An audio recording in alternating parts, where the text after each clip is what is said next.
쉬어야 한다는 것을 알면서도 왜 쉬지 못할까요? 몸은 이미 빨간불을 켜고 있습니다. 아침에 눈을 떠도 개운하지 않고 해야 할 일 앞에서 마음은 돌덩이처럼 무겁습니다. 지쳤다는 것을 압니다. 그런데도 멈추지 못합니다.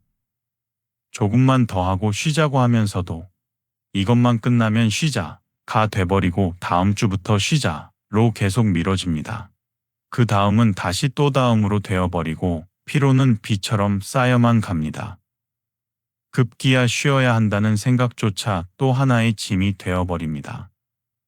동서양의 철학자들은 멈추고 싶어도 멈추지 못하는 이 상태를 오래 들여다보았습니다.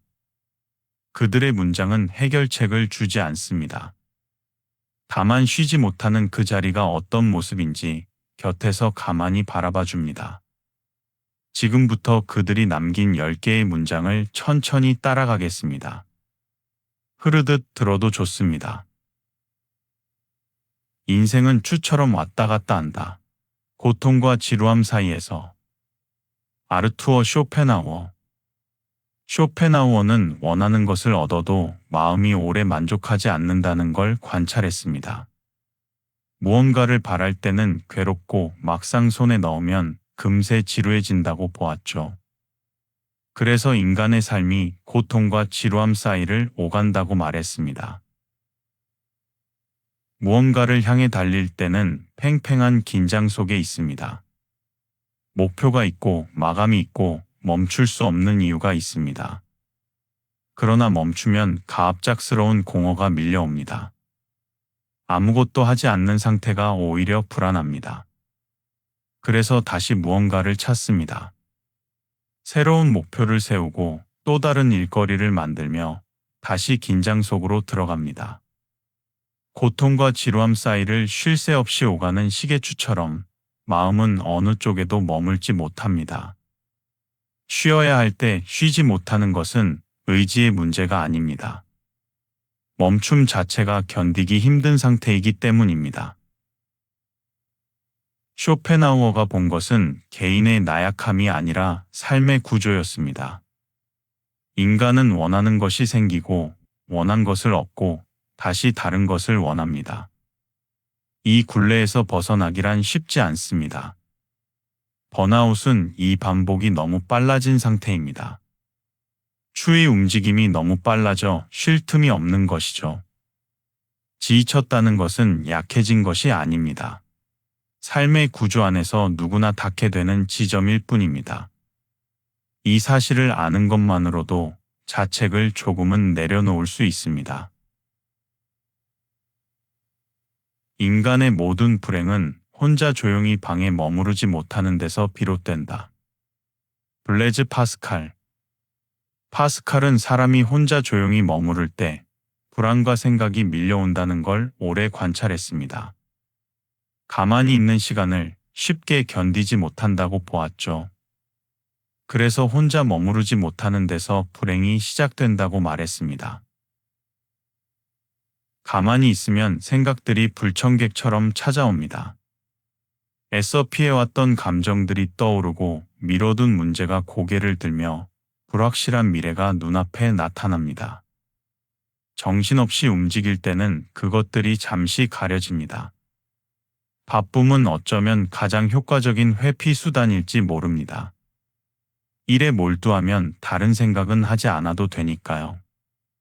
심리학에서는 이를 활동 중독이라 부르기도 합니다. 쉬지 못하는 것은 성실해서가 아닙니다.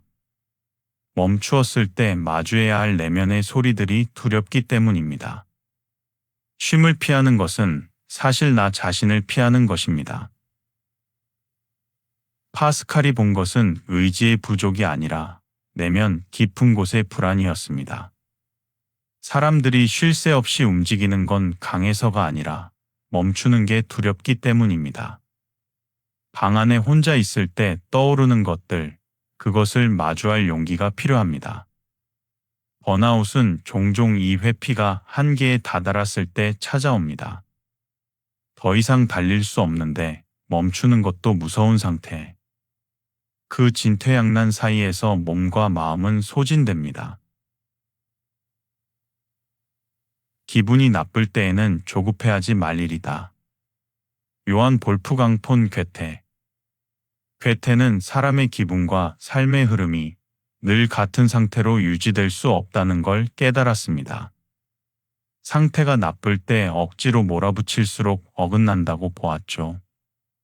그래서 기분이 나쁠 때는 조급해하지 말라고 말했습니다. 삶에는 파도처럼 리듬이 있습니다. 올라갈 때가 있고 내려갈 때가 있습니다.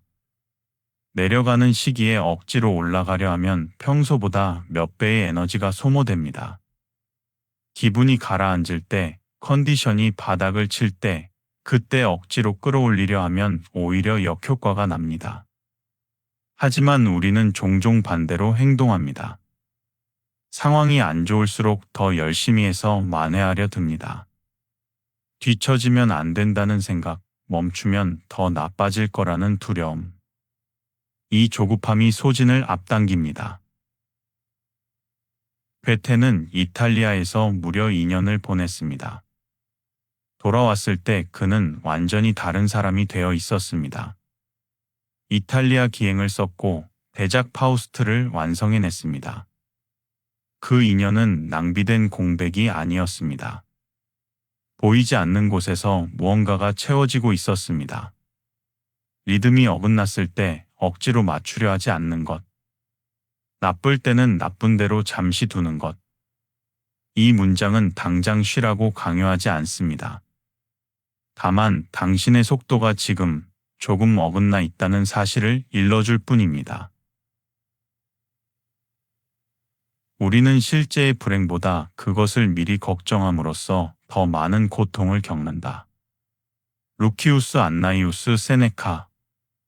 세네카는 사람이 실제 일보다 아직 일어나지 않은 일을 먼저 걱정한다는 걸 짚었습니다. 그 걱정이 사람을 더 지치게 만든다고 보았죠. 그래서 예상된 불행이 실제보다 크다고 말했습니다.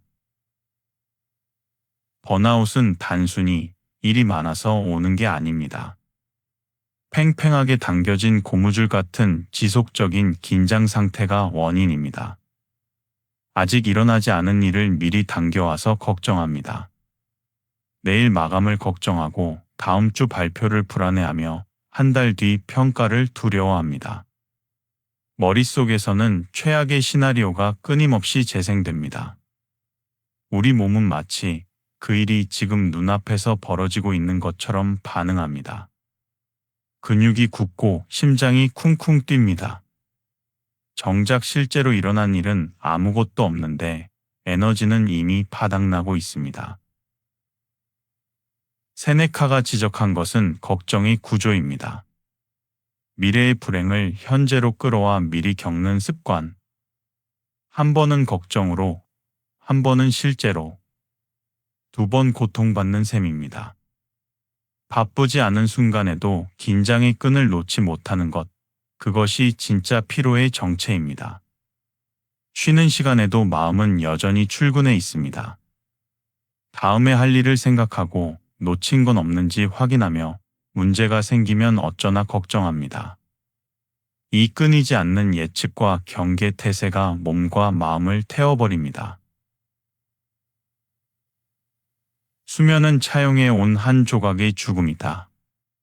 아르투어 쇼펜하우어. 쇼펜하우어는 인간이 깨어있는 동안 끊임없이 무언가를 원한다는 걸 보았습니다. 욕망이 멈추는 시간이 거의 없다고 여겼죠. 그래서 잠을 잠시 멈춘 삶에 비유했습니다. 다소 섬뜩하게 들릴 수 있지만 결코 과장이 아닙니다. 이것은 생존을 위한 본능의 언어입니다. 잠에서 우리가 느끼는 것은 단순한 체력 회복이 아닙니다. 완전한 정지입니다. 걱정도 계획도 나라는 자아조차도 사라지는 시간. 그래서 우리에겐 잠이 절실합니다. 깨어있는 동안 쌓인 먼지들이 잠 속에서 씻겨 내려가니까요. 그러나 번아웃 상태에서는 이 잠조차 쉽지 않습니다. 눈을 감아도 생각은 멈추지 않고 자고 일어나도 피로가 어깨를 짓누릅니다. 몸이 쉼을 거부하는 게 아니라 마음이 스위치를 끄지 못하는 것입니다. 쇼펜하우어가 수면을 죽음에 비유한 것은 그만큼 우리에게 완전한 정지가 필요하다는 뜻입니다. 삶의 무거운 배낭을 잠시라도 완전히 내려놓는 것. 그것이 회복의 유일한 조건입니다. 번아웃은 이 내려놓음이 불가능해진 상태입니다. 꿈속에서도 일하고 잠들어서도 마감에 쫓깁니다. 완전한 멈춤에 대한 갈망, 그것은 나약함이 아니라 살고자 하는 본능입니다. 그 본능이 무시될 때 몸이 먼저 아프다고 비명을 지르는 것입니다. 나는 나 자신을 보존하는 것이 가장 중요한 철학이라고 생각한다. 미셸 드 몽테뉴. 몽테뉴는 사람이 자신을 소모하며 살 때 쉽게 무너진다는 걸 깨달았습니다. 자신을 지키는 일이 먼저라고 보았죠. 그래서 자신을 보존하는 것이 가장 중요하다고 말했습니다. 여기서 우리의 시선이 바뀝니다. 번아웃을 단순히 내가 지친 상태가 아니라 삶을 대하는 태도의 문제로 보게 됩니다. 자신을 보존한다는 건 이기적인 게 아닙니다. 나를 소모품 취급하는 것에 대한 거부이자 나를 지키겠다는 철학입니다. 끊임없이 자신을 갈아 넣어야만 유지되는 삶, 그것을 당연하게 여기는 세상. 몽테뉴는 그 흐름에서 과감히 발을 뺐습니다. 당신이 쉬지 못하는 건 노력이 부족해서가 아닙니다. 오히려 너무 많이, 너무 오래 쏟아부었기 때문입니다. 이제는 나를 지키는 것이 최우선이어야 합니다. 몽테뉴가 탑 안에서 보낸 시간은 현실 도피가 아니었습니다. 세상에서 가장 정직하고 깊은 글들이 바로 그 쉼의 시간에서 탄생했습니다. 자기 보존은 모든 철학의 시작점입니다. 세상에 무언가 가치 있는 것을 주기 위해서라도 먼저 나라는 존재가 온전해야 합니다. 다 타버린 제 같은 상태에서는 아무것도 줄 수 없으니까요. 번아웃을 겪는 건 인생의 실패가 아닙니다. 당신이 그동안 너무 많이 내어주었다는 증거입니다. 이제는 당신 자신에게 내어줄 차례입니다. 이 문장은 끝없는 자책을 끊어주는 다정한 전환점이 되어줍니다. 지극한 즐거움에는 즐거움이 없고 지극한 명예에는 영광이 없다. 장자. 장자는 사람이 더 얻으려 할수록 마음이 쉬지 못한다는 걸 보았습니다. 끝없는 추구가 사람을 지치게 만든다고 여겼죠. 그래서 지극한 즐거움에는 즐거움이 없다고 말했습니다. 우리 안에는 더 나아져야 한다는 강박이 있습니다. 더 많이 가지려 하고, 더 빨리 달리려 하고, 더 높이 올라가려 합니다. 성취를 향해 달리는 동안은 멈출 수가 없습니다. 하나의 목표를 이루면 곧바로 다음 목표가 나타나니까요. 끝이 없는 레이스입니다. 장자가 꼬집은 것은 바로 이 구조의 허망함입니다. 지극한 즐거움에는 즐거움이 없습니다. 최고의 자리에 올라도 그 만족은 신기루처럼 사라집니다. 성취 자체가 우리를 갉아먹는 원인이 됩니다. 무언가를 쫓아가는 동안 이미 영혼은 지쳐버리니까요. 장자의 이 말은 번아웃의 뿌리를 건드립니다. 우리는 왜 멈추지 못할까요? 멈추면 도태된다고, 아직 부족하다고 믿기 때문입니다. 하지만 지극한 명예에는 영광이 없습니다. 정상에 올라도 마음의 갈증은 채워지지 않습니다. 맹목적인 추구 그 자체를 멈추지 않으면 소진은 무한히 반복됩니다. 쉬지 못하는 건 아직 덜 잃었기 때문이 아닙니다. 이만하면 충분하다는 사실을 인정하지 못하기 때문입니다. 멈춤은 포기가 아니라 충분함을 아는 지혜입니다. 노동 뒤의 휴식이야말로 가장 큰 즐거움이다. 임마누엘 칸트. 칸트는 사람이 일만 계속할 때 삶의 균형이 무너진다는 걸 짚었습니다. 쉼이 함께 있어야 지속된다고 보았죠. 그래서 노동 뒤의 휴식이 가장 큰 즐거움이라 말했습니다. 노동과 휴식은 삶의 리듬입니다.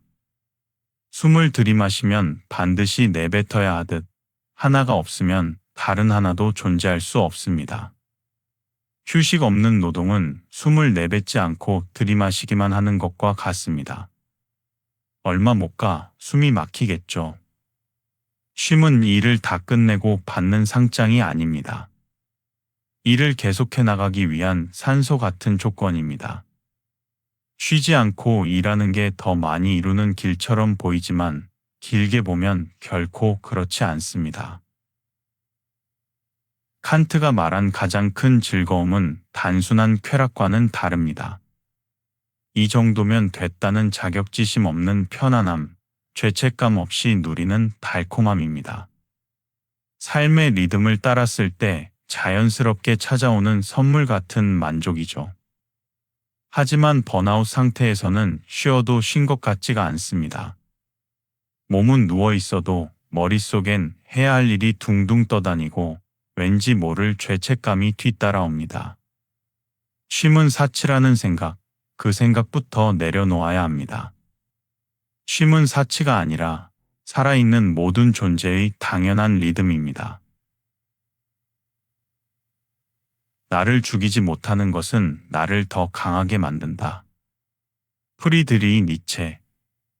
니체는 사람이 시련을 지나며 달라질 수 있다는 걸 보았습니다. 고통이 사람을 단단하게 만들 수 있다고 여겼죠. 그래서 죽이지 못하는 것은 더 강하게 만든다고 말했습니다. 쉬는 것을 나약함으로 여기는 오해가 있습니다. 멈추면 뒤처진다는 공포, 버티지 못하면 패배자라는 생각. 니체의 이 문장은 그 오해를 시원하게 깨부숩니다. 당신이 지금까지 버텨왔다는 것, 그것 자체가 이미 강함의 증거입니다. 번아웃이 왔다는 건 당신이 그만큼 치열하게 오래 달려왔다는 뜻입니다. 지금 지쳐 쓰러져 있다고 해서 당신이 약한 게 아닙니다. 여기까지 온 그 걸음걸음이 모두 당신의 강함이었습니다. 니체의 삶은 고통의 연속이었지만 그는 그 고통을 외면하지 않고 정면으로 통과했습니다. 번아웃을 겪는 건 인생의 오점이 아닙니다. 당신이 자신의 한계까지 온 힘을 다해 밀어붙였다는 훈장과도 같습니다. 이 문장은 쉬는 것에 대한 죄책감을 다른 시각으로 바라보게 합니다. 지금 잠시 멈춘다고 해서 당신이 쌓아온 강함이 사라지는 건 아닙니다. 잘 쉬는 것 또한 강함의 일부입니다. 이 사실을 깨달을 때 바닥났던 에너지가 아주 조금씩 차오르는 것을 느낄 수 있습니다. 존재의 용기는 불안을 자기 안에 받아들이는 용기다. 파울 틸리이. 틸리이는 사람이 불안을 없애려 할수록 더 붙잡히게 된다는 걸 짚었습니다. 불안이 삶에서 떨어지지 않는다고 보았죠. 그래서 불안을 받아들이는 용기를 말했습니다. 이 문장은 쉼을 정의하지도 당장 무엇을 하라고 지시하지도 않습니다. 다만 지금 당신의 상태를 견디는 태도에 대해 말합니다. 불안을 없애려 발버둥 치지 않는 것, 피하려 도망치지 않는 것, 불안이 있는 그대로 내 안에 있게 허락하는 것. 번아웃 상태에서는 불안이 그림자처럼 따라다닙니다. 쉬어야 하는데 쉬지 못하는 불안, 이대로 도태될지 모른다는 불안. 그 불안을 억지로 밀어내려 할수록 불안은 더 거대해집니다. 틸리에게 존재의 용기란 불안과 함께 앉아 있을 수 있는 힘입니다. 불안이 사라지기를 기다리는 게 아니라 불안한 채로도 나 자신으로 존재하는 것. 이것은 해결책이 아닙니다. 해결되기를 기다리지 않는 초연함입니다. 지금 이 상태, 지치고 불안해서 쉬지 못하는 이 상태. 그것을 있는 그대로 받아들이는 것. 그것이 가능할 때 비로소 마음에 팽팽했던 줄이 느슨해집니다. 이 문장은 우리에게 어떤 답도 강요하지 않고 그저 고요한 여백만을 남깁니다. 10개의 문장이 지나갔습니다. 잠시 멈춰 그 문장들을 되돌아봅니다. 쇼펜하우어는 삶이 고통과 지루함 사이를 오가는 시기에 출하했고, 파스칼은 가만히 있지 못하는 것이 불행의 시작이라 했습니다. 세네카는 예상된 고통이 실제보다 크다 말했고, 몽테뉴는 자신을 보존하는 것이 가장 중요한 철학이라 했습니다. 장자는 성취의 끝에 허무함이 있다 했고, 니체는 시련이 당신을 더 강하게 만든다고 했습니다. 이들이 공통으로 바라본 진실은 하나였습니다. 쉬지 못하는 것은 의지가 약해서가 아니라는 것. 삶의 구조적인 문제, 내면 깊은 곳의 불안. 그리고 끝없이 더 나은 것을 요구하는 세상 속에서 누구나 지칠 수 있다는 것입니다. 번아웃은 실패가 아니라 이제는 나를 돌봐야 한다는 간절한 신호입니다. 지금 여전히 마음을 내려놓지 못하고 있어도 괜찮습니다. 쉼은 단번에 이루는 결과가 아니라 서서히 스며드는 과정이니까요. 이 문장들에 귀 기울이며 잠시 멈춰 섰던 지금 이 시간, 당신은 이미 쉬고 있었습니다. 지금 이 순간 아무것도 해결되지 않은 채 불안을 안고 있어도 당신이 여기 잠시 머물렀다면 그것으로 충분합니다. 철학자들이 남긴 이 문장들은 들을 때마다 많은 생각을 남깁니다. 같은 주제로 다시 고민이 된다면 언제든 흐르듯 들어도 좋습니다.